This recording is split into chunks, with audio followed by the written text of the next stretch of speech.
everything and kwa mala on top of the hill. Não te lá como. Mala zombie bukan Angala now Angala I think still there for Marine. Au milieu de cette savane, les guides chauffeurs sont aux aguets. Le soleil commence à baisser d'intensité. La température retombe. Et chacun sait que le soir venu, les prédateurs vont entrer en piste. Renseignés, les fixeurs quittent alors la route en asphalte pour se retrouver sur les pistes en terre battue. Les fauves ne sont plus très loin. Le bush est leur territoire.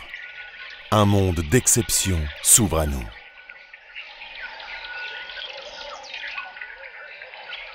Les lions sont les premiers visibles, avec leurs crinières épaisses, véritable attribut de mâles qui ne passent pas inaperçus quand il faut les repérer. Le roi de la savane est bien là, majestueux, déambulant au milieu de cette nature sauvage, de ces paysages constitués d'herbes asséchées et de zones plus ou moins désertiques, parsemées d'arbustes et d'arbres épars.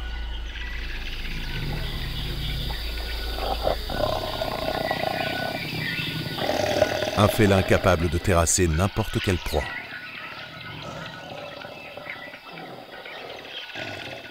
Il semble seul, mais certainement pas pour longtemps, sa cour n'étant jamais bien loin.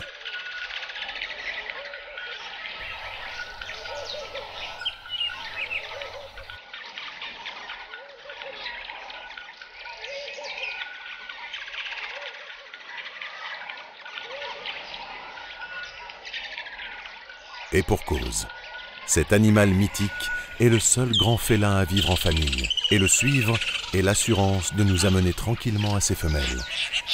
Car ce sont les lionnes qui nous intéressent, car ce sont elles qui, outre l'éducation de leurs petits, se chargent de la chasse dans les parties moins dégagées.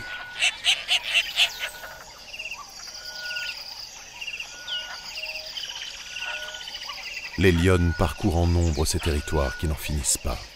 Croiser une horde en migration est courant. Les lionnes affamées faute d'avoir pu absorber leur ration de protéines quotidiennes.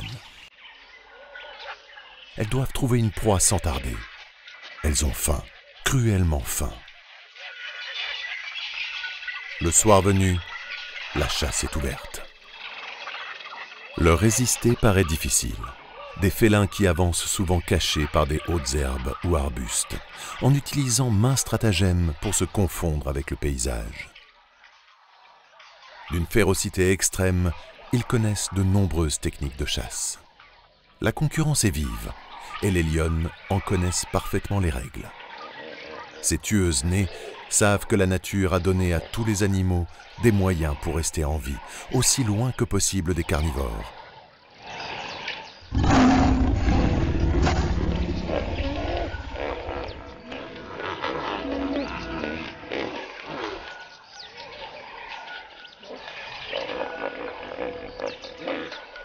Des fauves qui n'ont pas mis très longtemps pour repérer des proies à se mettre sous leur croc. En ligne de mire, des cobs à croissant, dont la vie peut basculer d'un moment à l'autre.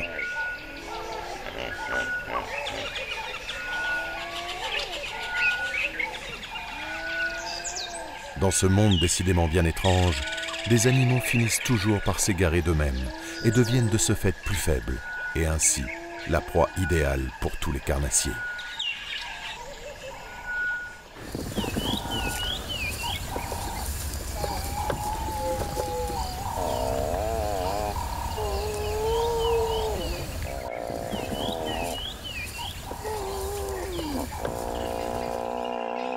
Les journées marquées par la chaleur commencent à se faire sentir sur leurs organismes. Les petits sont de la partie, un apprentissage délicat de l'art de la chasse, surtout quand ils sont affamés.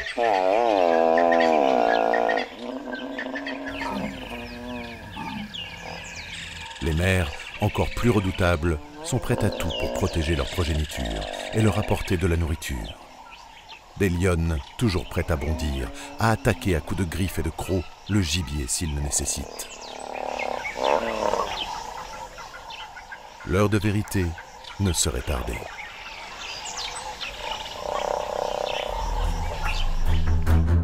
Pour mieux atteindre leur objectif, les lionnes ont décidé de se regrouper en meute.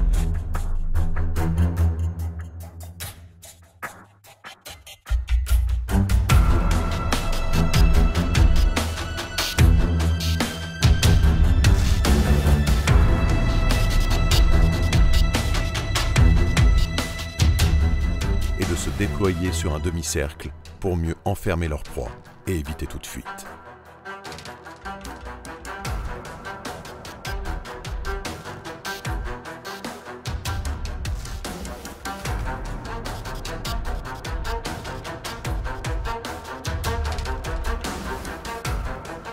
Mais la logique n'est pas de mise dans cette savane. On ne gagne pas à tous les coups.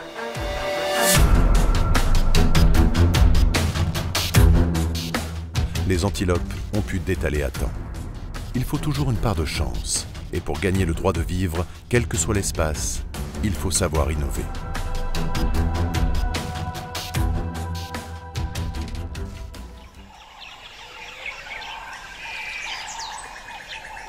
Mais dans cette savane, la vérité du jour n'est pas celle du lendemain. La chasse est vitale. Et peu importe la taille du gibier, quand les proies potentiellement plus accessibles viennent à manquer. Les lionnes doivent adapter leur technique à la grosseur du gibier. Dans cette savane impitoyable, la peur est toujours au rendez-vous.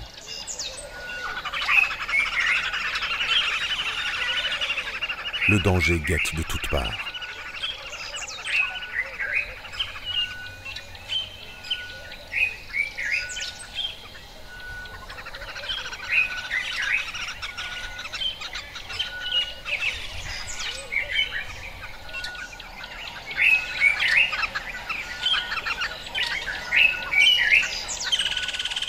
La girafe évolue au milieu d'une mixité d'animaux sauvages. Cet animal, à la grâce immuable, a l'avantage de voir loin et l'inconvénient d'être facilement repérable.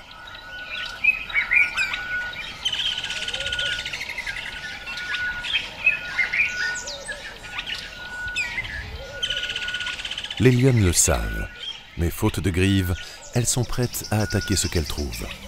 Elles doivent se montrer patientes et rusées. Et donc, anticiper déjà en avance discrètement et furtivement en attendant la tombée de l'ennemi.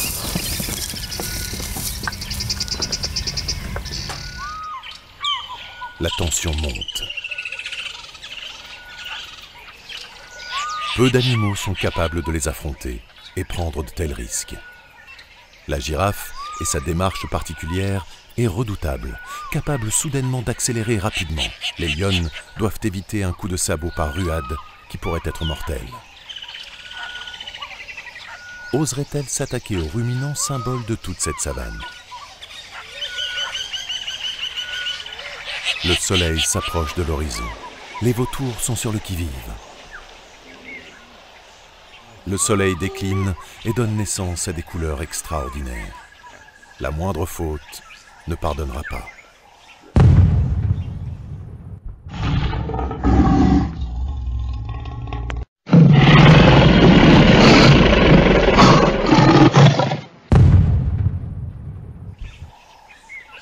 Cette savane est décidément bien ingrate. La girafe touchée est basculée sur le dos, de façon à ce que son ventre mou soit plus facilement accessible. Car c'est cette partie qui intéresse les fauves, qui vont pouvoir se régaler de ses entrailles.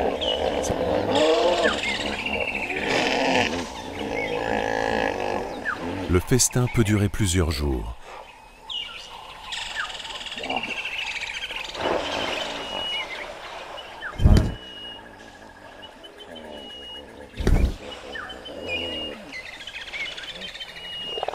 Mais délesté de la sale besogne, le seigneur incontesté de la savane doit profiter de la situation.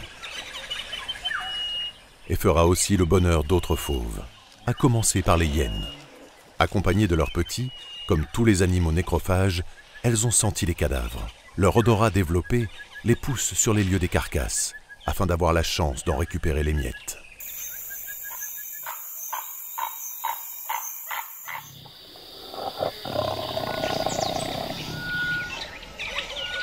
C'est un plaisir pour tous ces félins de se repaître dans l'opulence.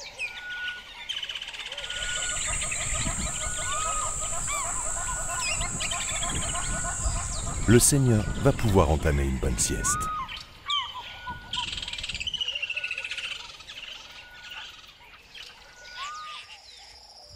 La nuit tombée est à l'avantage d'autres groupes de félins qui chassent quelquefois sur de longs parcours avant de trouver la proie idéale.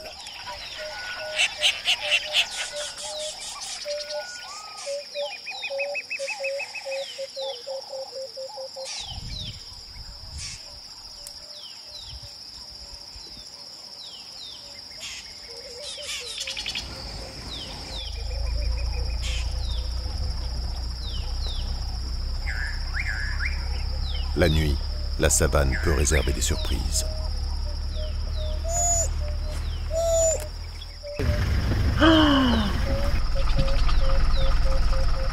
Les lycaons profitent aussi de cette période pour se déplacer, avant de chasser en meute. Ils utilisent une technique bien au point, basée sur le camouflage.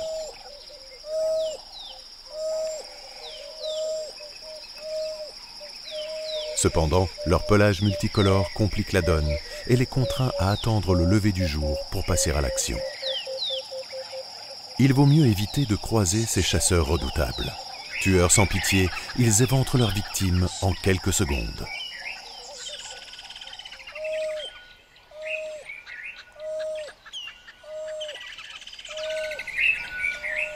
Couramment, on en trouvera qui jouent, qui se sautent les uns sur les autres. Des jeux qui les poussent parfois même à tuer pour le plaisir. Alors, mieux vaut fuir rapidement et éviter leur rassemblement.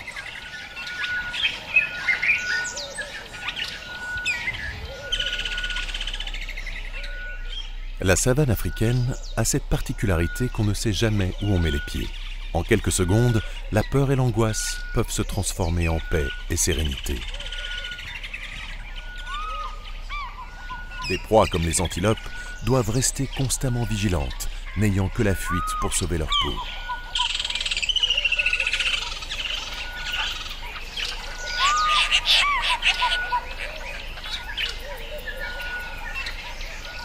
La nature leur a fait don de fines pattes qui leur permettent de détaler à une vitesse appréciable, un avantage bien utile quand il s'agit d'échapper aux prédateurs. Et elles, ce sont des courageuses, jamais vraiment tranquilles. Se déplaçant en colonie, elles sont une cible de premier choix. Il est donc courant de les voir accélérer tout à coup en terrain découvert. Au contraire, le grand koudou vit en terrain boisé, masqué derrière des buissons d'herbacées. Il sait qu'il est un sauteur remarquable, qualité indéniable dans ces régions hostiles, fréquentées nuit et jour par ces charognards que sont les hyènes, notamment la brune, à la mâchoire surpuissante.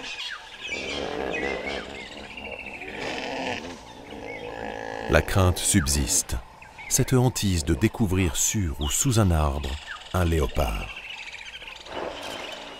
Et lui, quand son regard acéré est senti, c'est la débandade générale assurée à l'horizon. Un animal capable de semer la panique à tout un environnement.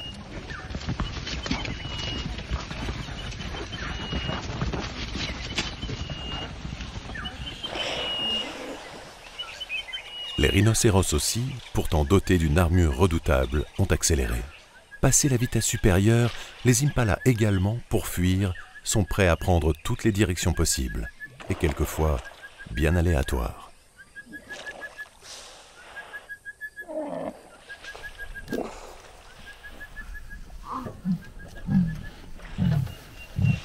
Le léopard, chasseur indépendant par excellence, a l'art de se camoufler.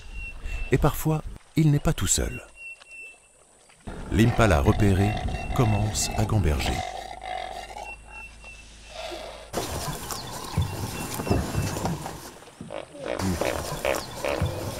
Le léopard sait particulièrement s'adapter à l'environnement.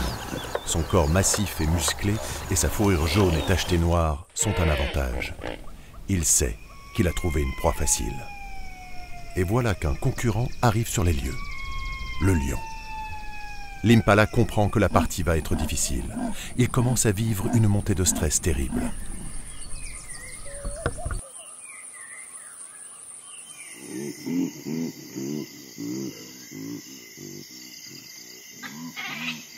D'autant plus qu'il a senti les hyènes pas loin.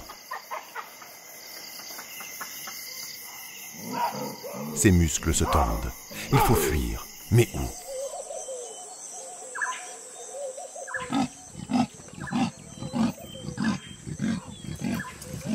Ils sont tous là. Même les vautours ont flairé le bon coup.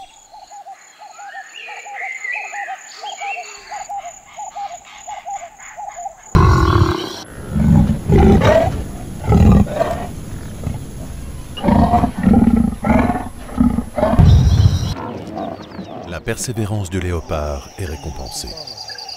Grimpeur hors pair et carnassier redoutable, le léopard n'a pas mis longtemps pour sauter sur sa proie et l'étrangler.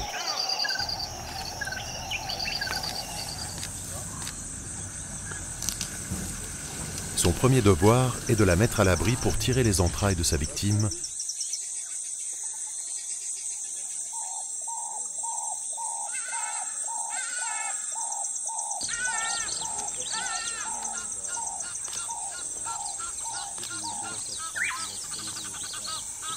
avant de garnir son garde-manger sur un des nombreux arbres de ce territoire.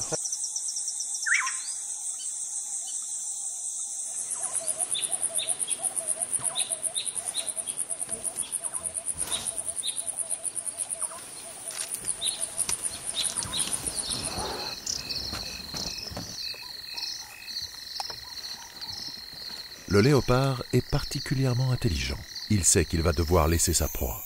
Il chasse bien souvent pour les hors-d'œuvre et va devoir détaler à la vue au loin de l'empereur de ce domaine, le lion.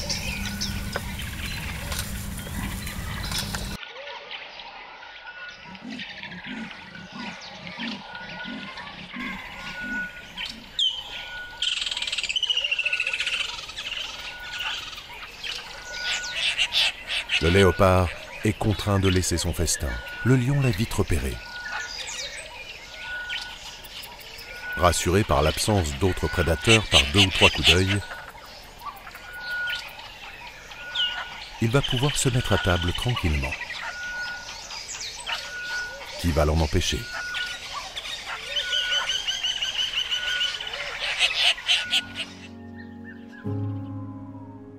Des scènes identiques sont fréquentes au milieu de ces pistes, et croiser des animaux en perdition est habituel. Comment se peut-il que des mammifères aussi puissants et féroces que les rhinocéros se mettent à courir? Pourtant, eux, avec leur peau épaisse, ce sont plutôt des indestructibles.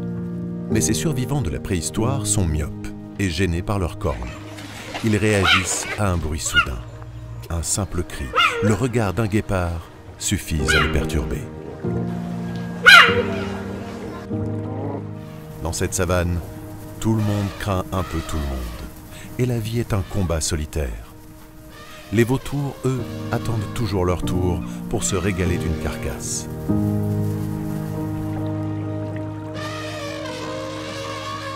Les animaux sauvages sont imprévisibles. Ils se sont imposés au fil des millénaires, et c'est ce qui rend leur rencontre déroutante et magique. Et se retrouver en totale immersion dans un tel décor est perturbant.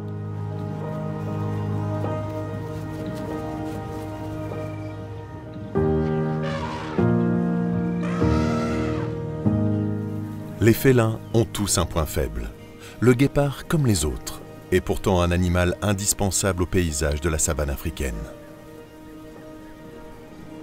Ces sprinteurs nés, mais peu endurants, réfléchissent à 2 fois avant de fondre à toute vitesse sur la cible sélectionnée.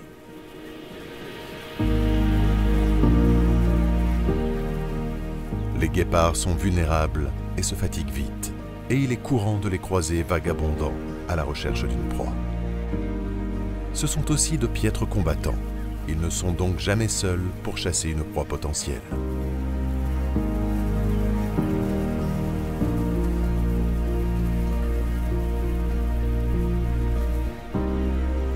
De nombreuses proies évoluent dans cette savane. Matin ou soir, des sentiers aux routes. Des félins de passage, ou les éboueurs de service comme les hyènes, les dénicheront toujours à force de persévérance. Et pourtant, les espaces sont immenses dans cette Afrique australe. Certainement le plus grand bastion pour les animaux, mais aussi pour les fauves, les uns attirant les autres. Tous ne sont pas des pachydermes.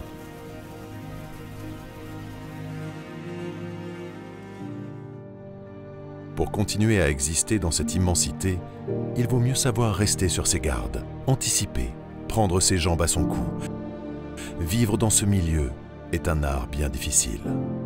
Les animaux prédateurs tellement puissants pourraient faire disparaître toutes les proies potentielles s'il n'existait pas de mécanisme naturel de régulation. Ils ont su évoluer en déjouant les adaptations de leurs victimes. Des proies qui elles-mêmes ont modifié et ajusté leurs habitudes afin de pouvoir espérer vivre plus longtemps. Et que ça leur plaise ou non, c'est le seul moyen pour elles de demeurer au milieu de ces redoutables carnivores qu'on n'arrête pas de croiser et recroiser des journées et nuits entières. La savane est basée sur une cohabitation, un équilibre prédateur-proie. Les stratégies utilisées par les uns peuvent se retourner contre celles développées par les autres. Quels que soient les obstacles placés sur son chemin, la faune sauvage a appris à relever les défis. Mais les prédateurs ne gagnent pas toujours. Certains reviennent blessés des combats.